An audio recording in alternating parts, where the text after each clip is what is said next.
voin hi disopanga thlasari sang hi somri pathum ania tuna hian hei zem bok da ya kan om hai kong pui hi leimin in no tut mai ni tuna hian chunda som pakhat ania in huam o zem bok da ania ke motor khe dang cheu ngai ni tikhian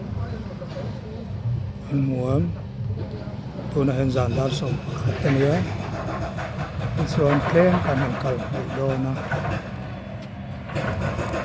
hei hi kong pui hi an no chiang khop mai ko lei amin te po ati thei anga hei hi thil thlen dan ania zem bok da ya thil thleng ani ti kha kan lo report ni sela athanga in zawa in Mr. Jin mingin nile nuam vek ule